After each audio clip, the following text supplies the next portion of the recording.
Բարի լույս Աստծո օրհնված ժողովուրդ։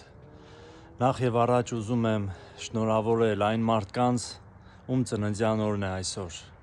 Շնորհավորում եմ սրտանց ելներս եւ թող Տերը օրհնի ձեզ։ Թող Աստված այս հրաշալի օրը ամենաօրհնյալ եւ ամենամեծ նվերը պարգևի ձեզ ձեր կյանքում եւ Տերը ուրախությամբ լցնի ձեր սրտերը, անկախ ամեն իրավիճակից դուք լինեք ուրախ ձեր ներսում, ձեր հոգում ունենաք ցնծության եւ ուրախության այդ ձայնը եւ թող Աստված օրհնի բոլորից ելներս։ Ես ուզում եմ ձեզ ասել մի բան, որ ամեն բանի համար Տիրոջից գոհանալու շնորհակալ լինել։ Շնորհակալ լինել Աստծուն ամենալավ օրերի համար, շնորհակալ լինել Աստծուն թեկուզ այն դժվար օրերի համար, շնորհակալ լինել Աստծուն ամեն իրավիճակի համար։ Սիրելիներս, փորձեք ու սովորեք միշտ աղոթքով, աղաչանքով, գոհությունով մեկտեղ ձեր խնդրանքը հայտնել Աստծուն։ Սա ասում է Աստվածաշունչը, սա ես չեմ ասում։ Պարզապես ես ձեզ հիշեցնում եմ, որ ձեր ամեն խնդրվածքը գոհությունով, աղաչանքով մեկտեղ թող հայտնի լինի Աստծուն։ Ասա Աստծուն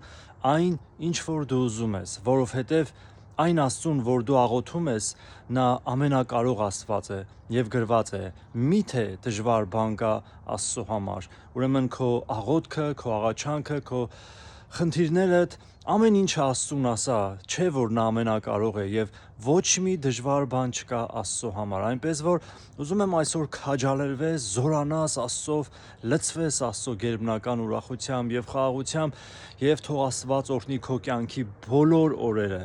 Տերը լցնի քեզ, Տերը զորացնի քեզ եւ այս հավատքով շարժվիր, որ Աստծո համար չկա դժվար ոչ մի բան։ Անկամ մարդիկ կարան ինչ-որ արհեստական ձևով բաներ բարդացնեն,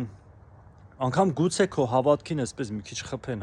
որ թուլանաս, ընկճվես, նեղվես, բայց այդ ամեն ինչը դնում ես մի կողմ ու վերցնում ես Աստծո խոսքը, որ մեր հոգու սուրն է եւ այդպես շարժվում ես առաջ։ Եվ հիշիր, այս խոսքը երբեք չմոռանաս։ Միթե դժվար բան կա Աստծո համար, Աստված այսպես ասեց Աբրահամին։ Աստված օրհնի ձեզ, մաղթում եմ օրհնված եւ զորավոր եւ ուրախությունով լցված օր ամեն մեկիդ Հիսուսի անունով։ Ամեն։